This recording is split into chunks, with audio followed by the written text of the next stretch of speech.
CIET NCERT द्वारा प्रस्तुत है कक्षा 6 की विज्ञान की पाठ्यपुस्तक विज्ञान 1। प्रस्तुत है इस पुस्तक का पाठ 11 प्रकाश, छायाएं एवं परावर्तन। पृष्ठ 107। हम अपने चारों ओर अनेक प्रकार की रंग बिरंगी वस्तुएं देखते हैं।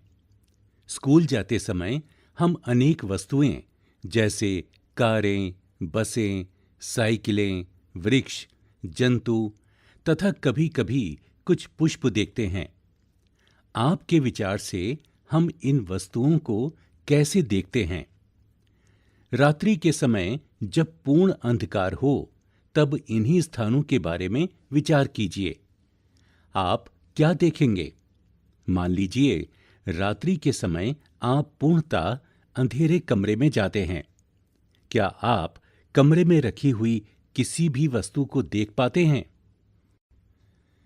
लेकिन जब आप कोई टॉर्च अथवा मोमबत्ती जलाते हैं, तो उस कमरे में रखी हुई वस्तुओं को देख सकते हैं। क्या ऐसा नहीं है? बिना प्रकाश के वस्तुओं को नहीं देख सकते। प्रकाश वस्तुओं को देखने में हमारी सहायता करता है। टॉर्च का बल्ब एक ऐसी वस्तु है जो स्वयं प्रकाश देता है। सूर्य आकाश में एक ऐसा पिंड है जो पृथ्वी को प्रकाशित करता है। दिन के समय हम इसी प्रकाश में वस्तुओं को देखते हैं। जो वस्तुएं सूर्य की तरह स्वयं प्रकाश का उत्सर्जन करती हैं, उन्हें दीप्त पिंड कहते हैं। कुर्सी, चित्र अथवा जूते जैसी वस्तुओं के बारे में आप क्या कहेंगे? इन्हें आप तभी देख सकते हैं जब प्रकाश एक दीप्त वस्तु जैसे सूर्य, टॉर्च अथवा विद्युत का प्रकाश से इन वस्तुओं पर पड़ता है, तब हमारी आंखों की ओर आता है। 11.1 पारदर्शी, अपारदर्शी तथा पारभासी वस्तुएं। याद कीजिए, हमने अध्याय 4 में वस्तुओं को पारदर्शी, अपारदर्शी तथा पारभासी के रूप में समूहों में बांटा है। यदि हम किसी वस्तु के आर पार नहीं देख सकते हैं, तो वह अपारदर्शी वस्तु है। यदि आप किसी वस्तु के आर पार देख सकते हैं, तो वह वस्तु प्रकाश को अपने अंदर से होकर जाने देती है। ऐसी वस्तु को पारदर्शी कहते हैं। कुछ वस्तुओं से आर पार देख तो सकते हैं, परंतु बहुत स्पष्ट नहीं। ऐसी वस्तुओं को पारभासी कहते हैं।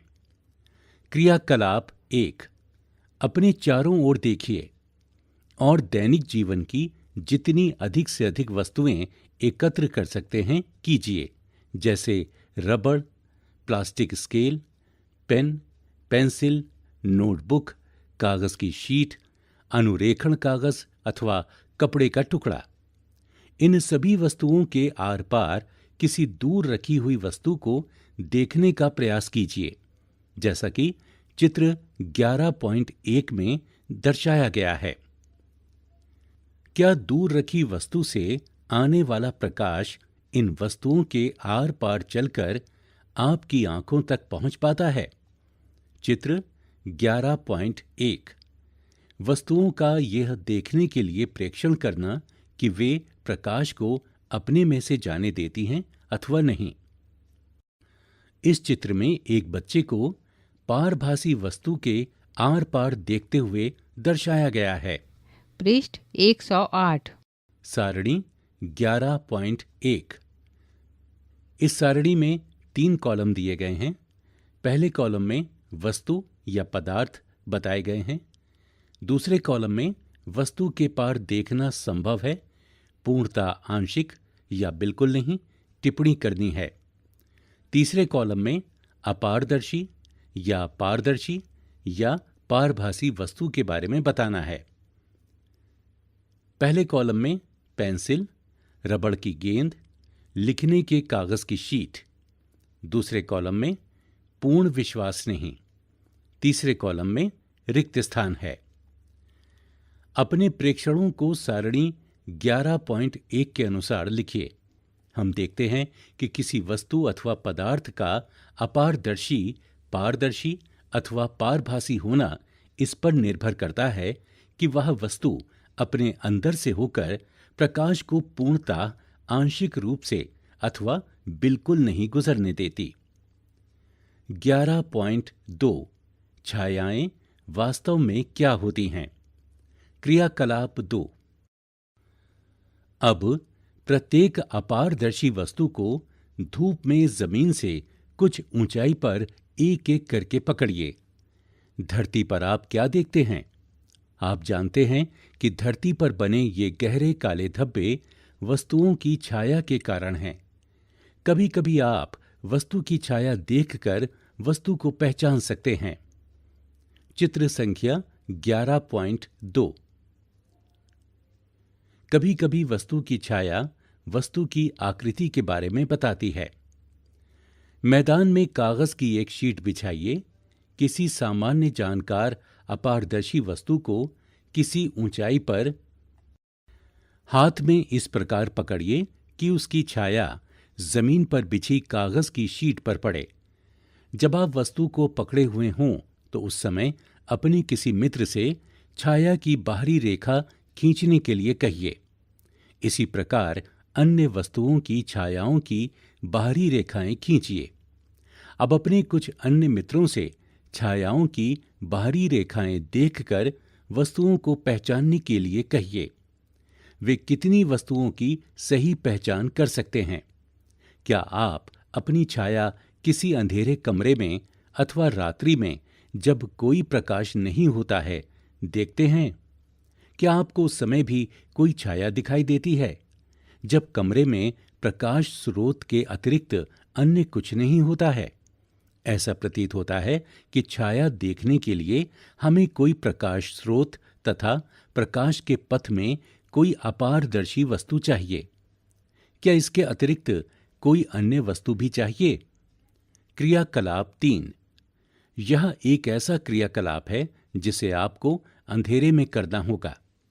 शाम होते ही अपने कुछ मित्रों के साथ एक टॉर्च तथा गत्ते की एक बड़ी शीट लेकर किसी खुले मैदान में जाइए। टॉर्च को जमीन के समीप ले जाकर ऊपर की ओर इस तरह से जलाएं जिससे टॉर्च का प्रकाश आपके मित्र के चेहरे पर पड़े।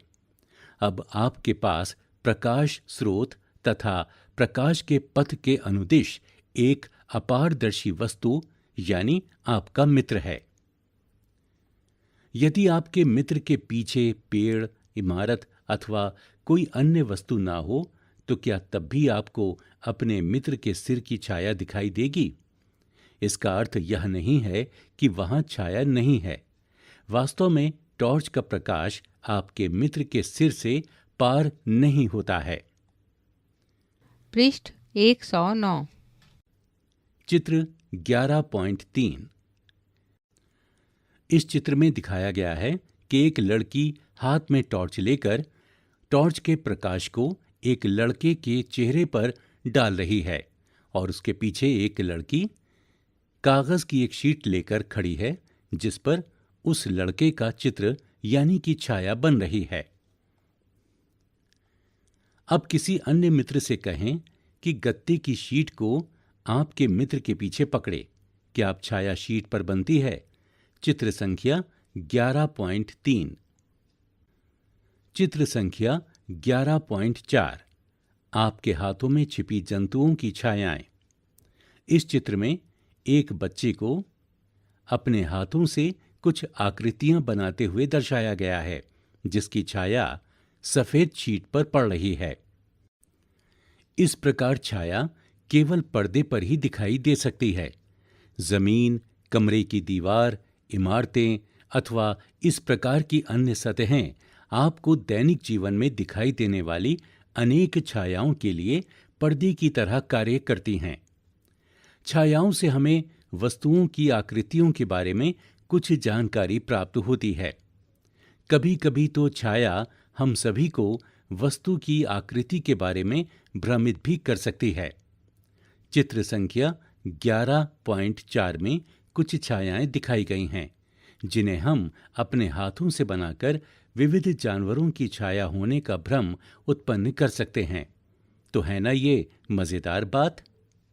क्रियाकलाप 4। स्कूल के मैदान में धूप में एक कुर्सी रखिए। आप कुर्सी की छाया से क्या अवलोकन करते हैं? क्या छाया से कुर्सी की सही आकृति का ज्ञान होता है? यदि आप कुर्सी को थोड़ा सा घुमा दें तो कुर्सी की छाया की आकृति में किस प्रकार का परिवर्तन होता है? एक पतली नोटबुक लेकर उसकी छाया को देखिए। इसके पश्चात एक आयताकार डिब्बा लीजिए और उसकी छाया देखिए। क्या दोनों छायाएं समान आकृति की प्रतीत होती हैं? विभिन्न रंगों के पुष्प अथवा अन्य वस्तुएं लेकर उनकी छायाओं का अवलोकन कीजिए। उदाहरण के लिए लाल गुलाब अथवा पीला गुलाब ले सकते हैं। जब वस्तुओं के रंग भिन्न भिन्न होते हैं तो क्या उनकी छायाओं के रंग भी भिन्न भिन्न दिखाई पड़ते हैं? एक लंबा बॉक्स लीजिए तथा पृथ्वी पर बनी उसकी छाया को ध्यान से देखिए। जब आप बॉक्स को इधर उधर गति कराते हैं तो उस समय आप छाया के आकार में होने वाले परिवर्तन को देख सकते हैं। बॉक्स की छाया कब सबसे छोटी बनती है? तब जब आप बॉक्स के बड़े फलक को सूर्य के सामने रखते हैं अथवा जब आप छोटे फलक को सूर्य के सामने रखते हैं। आइए इस लंबे बॉक्स का प्रयोग सरल कैमरा बनाने में करें। पृष्ठ 110। 11.3 सूची छिद्र कैमरा। शायद आप ये सोचते हों कि किसी कैमरे को बनाने के लिए हमें बहुत सी सामग्री चाहिए, लेकिन यदि हम केवल सरल सूची छिद्र कैमरा ही बनाना चाहते हैं तब ऐसा नहीं है। क्रियाकलाप 5। दो ऐसे बॉक्स लीजिए जिनमें से एक बॉक्स दूसरे के भीतर बिना अंतराल के खिसक सके। दोनों बॉक्सों का एक एक छोटा फलक काट दीजिए।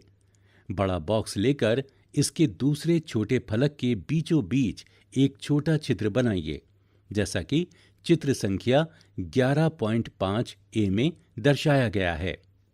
इसी प्रकार छोटे बॉक्स के दूसरे छोटे फलक पर एक वर्गाकार आकृति जिसकी भुजा लगभग 5 सेंटीमीटर से 6 सेंटीमीटर हो काटिए।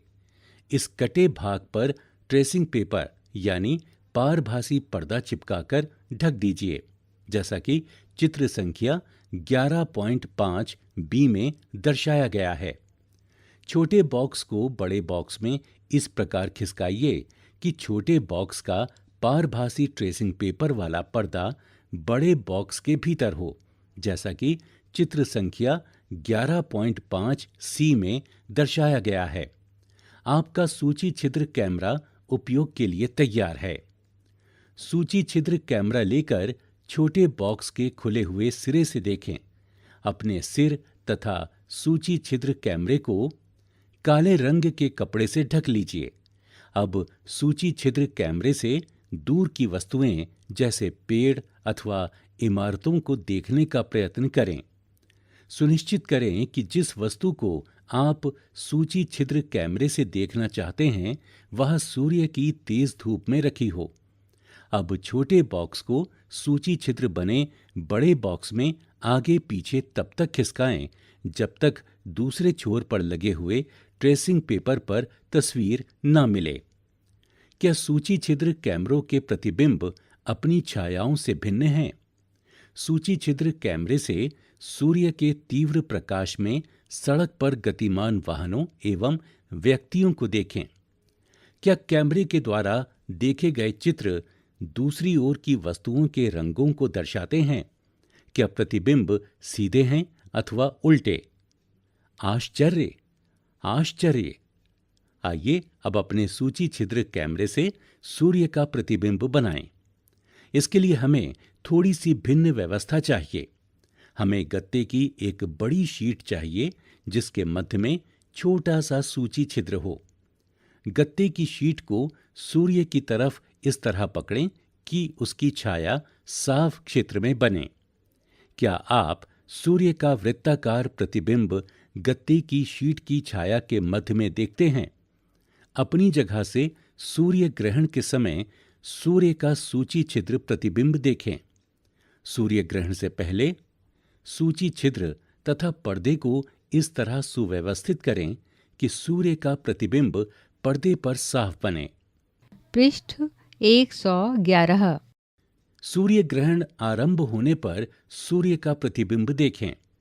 आप अवलोकन करेंगे कि ग्रहण प्रारंभ होने पर सूर्य के प्रतिबिंब का एक भाग धीरे धीरे काला होता जाता है। हमें सूर्य को सीधे कदापि नहीं देखना चाहिए। ये हमारी आंखों के लिए अत्यंत हानिकारक हो सकता है। प्रकृति में भी एक रोचक सूची छिद्र कैमरा है। कभी कभी हम ऐसे वृक्ष के नीचे से गुजरते हैं जिसमें ढेरों पत्तियां होती हैं। तब हमें उस पेड़ के नीचे सूर्य के प्रकाश के धब्बे दिखाई देते हैं, जैसा कि चित्र संख्या 11.6 में दर्शाया गया है। चित्र संख्या 11.6 प्राकृतिक सूची छिद्र कैमरा, वृक्ष के नीचे सूर्य के प्रतिबिंब। वास्तव में ये वृत्ताकार प्रतिबिंब सूर्य के सूची छिद्र प्रतिबिंब होते हैं। पत्तियों के बीच के खाली स्थान सूची छिद्र की भांति व्यवहार करते हैं। इन खाली स्थानों में सभी प्रकार की अनियमित आकृतियां हो सकती हैं, परंतु हम सूर्य के वृत्ताकार प्रतिबिंब ही देख सकते हैं। आगामी सूर्य ग्रहण के समय सूर्य के प्रतिबिंबों को देखने का प्रयास करें। यह अत्यंत रोचक हो सकता है। बूझों के मस्तिष्क में एक विचार है। हमने अपने सूची छिद्र कैमरे से सड़क पर चलते लोगों के उल्टे प्रतिबिंब देखे थे। सूर्य के प्रतिबिंबों के साथ क्या होता है? क्या वे प्रतिबिंब भी हमें उल्टे दिखाई दिए थे? पहेली का कुछ अन्य विचार है। निश्चय ही ये सब परिणाम जो हम देख रहे हैं, जैसे छायाओं का बनना, सूची छिद्र प्रतिबिंब आदि, तभी संभव है जब प्रकाश केवल सरल रेखा में गमन करे। क्रियाकलाप 6। आइए पाइप का छोटा टुकड़ा अथवा रबड़ की लंबी नली लें। कमरे में एक तरफ एक मोमबत्ती जलाकर मेज के ऊपर रखें।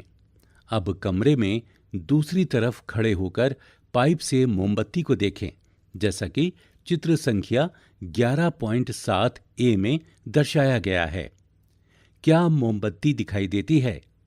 जब आप मोमबत्ती को देख रहे हों तब पाइप को थोड़ा सा मोड़िए, जैसा कि चित्र संख्या 11.7 बी में दर्शाया गया है। क्या अब मोमबत्ती दिखाई देती है? पाइप को अपने दाईं या बाईं ओर घुमाइए। क्या अब आप मोमबत्ती देख सकते हैं? आप इससे क्या निष्कर्ष निकालते हैं? यह दर्शाता है कि प्रकाश एक सरल रेखा में गमन करता है। क्या ऐसा नहीं है? इस कारण जब कोई अपारदर्शी वस्तु इसे रोकती है तो उस वस्तु की छाया बनती है। पृष्ठ 112। 11.4 दर्पण तथा परावर्तन। हम सभी घर पर दर्पणों का प्रयोग करते हैं। आप दर्पण में अपने चेहरे को देखते हैं। जो आप देखते हैं वह दर्पण में आपके चेहरे का परावर्तन है। हम दर्पण के सामने रखी हुई वस्तुओं का परावर्तन भी दर्पण में देखते हैं। कभी कभी हम झील अथवा तालाब के पानी में पेड़ों, इमारतों तथा अन्य वस्तुओं का परावर्तन देखते हैं। क्रियाकलाप 7। यह क्रियाकलाप रात्रि के समय अथवा एक अंधेरे कमरे में किया जाना चाहिए। अपने किसी मित्र से कहिए कि वह एक हाथ में दर्पण लेकर कमरे के एक कोने में खड़ा हो जाए। एक हाथ में टॉर्च लेकर आप कमरे के दूसरे कोने में खड़े हो जाएं। टॉर्च के कांच को अपनी उंगलियों से ढक लीजिए तथा टॉर्च को जलाएं। किरण पुंज प्राप्त करने के लिए अपनी उंगलियों के बीच कुछ जगह छोड़ें। प्रकाश पुंज को आपके मित्र के द्वारा पकड़े हुए दर्पण पर डालिए। क्या आप दूसरी तरफ प्रकाश का धब्बा देखते हैं, जैसा कि चित्र संख्या 11.8 में दर्शाया गया है। चित्र संख्या 11.8। दर्पण प्रकाश के किरण पुंज का परावर्तन करता है। इस चित्र में अंधेरे कमरे में एक लड़की को हाथ में दर्पण लिए हुए दिखाया गया है। सामने एक लड़का हाथ में टॉर्च लेकर टॉर्च का प्रकाश उस दर्पण पर डाल रहा है। अब टॉर्च की दिशा इस प्रकार समायोजित कीजिए कि प्रकाश का धब्बा कमरे में खड़े किसी दूसरे मित्र के ऊपर पड़े। यह क्रियाकलाप सुझाता है कि दर्पण अपने ऊपर पड़ने वाले प्रकाश की दिशा को बदल देता है। यहां वर्णन किया गया क्रियाकलाप यह दर्शाता है कि प्रकाश सरल रेखा के अनुदिश गमन करता हुआ दर्पण से परावर्तित हो जाता है। क्रियाकलाप 8। एक बड़ी थर्मोकोल की शीट के एक किनारे पर एक कंघी तथा इसके दूसरे किनारे पर चित्र संख्या 11.9 में दर्शाए अनुसार एक दर्पण लगाइए। दर्पण तथा कंघी के बीच कागज की गहरी रंगीन शीट बिछाइए। इसे सूर्य के प्रकाश में रखिए अथवा कंघी के सामने टॉर्च से प्रकाश किरणें डालिए। चित्र 11.9 में सरल रेखा में चलते हुए तथा दर्पण से परावर्तित होते हुए प्रकाश को दर्शाया गया है। आप क्या अवलोकन करते हैं? क्या आप चित्र संख्या 11.9 में दर्शाए जैसा पैटर्न प्राप्त करते हैं? इस क्रियाकलाप से हमें यह ज्ञात होता है कि प्रकाश किस प्रकार गमन करता है तथा यह किस प्रकार दर्पण से परावर्तित होता है। पृष्ठ 113। प्रमुख शब्द: दीप्त, दर्पण, अपारदर्शी, सूची छिद्र कैमरा, परावर्तन, छाया, पारभासी, पारदर्शी। सारांश: अपारदर्शी वस्तुएं प्रकाश को अपने में से होकर नहीं जाने देती। पारदर्शी वस्तुएं प्रकाश को अपने में से होकर जाने देती हैं तथा हम इनके दूसरी ओर रखी वस्तुओं को स्पष्ट देख सकते हैं। पारभासी वस्तुएं प्रकाश के कुछ भाग को ही अपने में से होकर जाने देती हैं। जब प्रकाश के पथ में कोई अपारदर्शी वस्तु आ जाती है तो छाया बनती है। साधारण सामग्री से सूची छिद्र कैमरा बनाया जा सकता है तथा इसका उपयोग सूर्य तथा अति दीप्त वस्तुओं के प्रतिबिंब को देखने में किया जा सकता है। प्रकाश सरल रेखा में गमन करता है। दर्पण परावर्तन से हमें स्पष्ट प्रतिबिंब प्राप्त होते हैं। अभ्यास 1। यहाँ कुछ बॉक्स दिए गए हैं।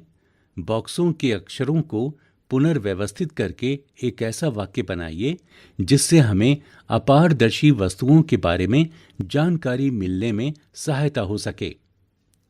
पहले बॉक्स में या, दूसरे बॉक्स में छा अ, तीसरे बॉक्स में पार द, चौथे बॉक्स में ऋषि हैं, पांचवें बॉक्स में शब्द बनाती और छठे बॉक्स में शब्द वस्तुएं हैं।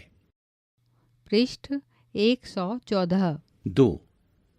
यहाँ कुछ वस्तुओं अथवा पदार्थों को अपारदर्शी, पारदर्शी अथवा पारभासी तथा दीप्त अथवा अदीप्त में वर्गीकृत कीजिए। वायु, जल, चट्टान का टुकड़ा, एल्यूमिनियम शीट, दर्पण, लकड़ी का तख्ता, पॉलीथीन शीट, सीडी, धुआं, समतल कांच की शीट, कोहरा, लाल तप्त लोहे का टुकड़ा, छाता, प्रकाशमान प्रतिदीप्त नलिका, दीवार, कार्बन पेपर की शीट, गैस बर्नर की ज्वाला, गत्ते की शीट, प्रकाशमान टॉर्च, सेलोफेन शीट, तार की जाली, मिट्टी के तेल का स्टोव, सूर्य, जुगनू और चंद्रमा। 3। क्या आप ऐसी आकृति बनाने के बारे में सोच सकते हैं जो एक ढंग से रखे जाने पर वृत्ताकार छाया बनाए तथा दूसरे ढंग से रखे जाने पर आयताकार छाया बनाए? 4। किसी अंधेरे कमरे में यदि आप अपने चेहरे के सामने कोई दर्पण रखें तो क्या आप दर्पण में अपना परावर्तन देखेंगे? प्रस्तावित परियोजनाएं एवं क्रियाकलाप। 1. दर्पण का खेल। अपने मित्रों ए, बी, सी तथा डी की एक पंक्ति बनाइए जो एक रेखा में खड़े हों। अब किसी एक अन्य मित्र को उनके सामने एक हाथ में दर्पण लेकर इस प्रकार खड़ा कीजिए कि दर्पण का पृष्ठ मित्रों की ओर हो, जैसा कि चित्र संख्या 11.10 में दर्शाया गया है। अब प्रत्येक मित्र से यह कहा जा सकता है कि इस दर्पण में उन्हें कौन दिखाई दे रहा है, ए, बी, सी अथवा डी। यदि ए दर्पण में बी को देख सकता है, तब क्या बी भी दर्पण में ए को देख सकता है? इसी प्रकार ए, बी, सी तथा डी में से किन्हीं दो युगलों के साथ कीजिए। यदि ए दर्पण में बी को नहीं देख सकता है, तब क्या बी दर्पण में ए को देख सकता है? इसी प्रकार ए, बी, सी तथा डी में से किन्हीं दो युगलों के साथ कीजिए। इस क्रियाकलाप से हमें प्रकाश के गमन तथा दर्पण से परावर्तित होने के बारे में कुछ जानकारी मिलती है। इसके बारे में और अधिक उच्च कक्षाओं में सीखेंगे। 2. दायां बायां। अपने दाएं हाथ में एक कंघा लीजिए और इसे अपने बालों तक ले जाइए। अब स्वयं को दर्पण में देखिए। इसमें आपका जाना पहचाना प्रतिबिंब आप पर मुस्कुरा रहा है। रुकिए, परखिए तथा पता लगाइए कि आपके प्रतिबिंब में कौन सा हाथ कंघे को पकड़े हुए है। यह बायां है अथवा दायां। आपने कंघे को दाएं हाथ से पकड़ा हुआ है, क्या ऐसा नहीं है? जबकि सूची छिद्र कैमरा उल्टा प्रतिबिंब बनाता हुआ प्रतीत होता है। दर्पण दाएं हाथ को बाएं हाथ तथा बाएं हाथ को दाएं हाथ में बदलता हुआ प्रतीत होता है। इसके विषय में और अधिक हम उच्च कक्षाओं में सीखेंगे। 3. जादुई युक्ति। गणित के सममिति के अध्याय में आपने एक रोचक यंत्र बहुमूर्तिदर्शी यानी कैलाइडोस्कोप बनाया होगा। इसमें प्रकाश के परावर्तन का उपयोग होता है। आइए हम एक और यंत्र पारदर्शी पेरिस्कोप बनाते हैं। इसमें भी प्रकाश के परावर्तन का उपयोग होता है तथा इससे किसी अवरोध के दूसरी ओर भी देख सकते हैं। अपने एक मित्र को कक्षा के कमरे के प्रवेश द्वार के बाहर गलियारे में एक दर्पण लेकर खड़े होने को कहें। किसी दूसरे मित्र को भी प्रवेश द्वार के सामने कक्षा के कमरे के बीच में दर्पण लेकर खड़े होने को कहें।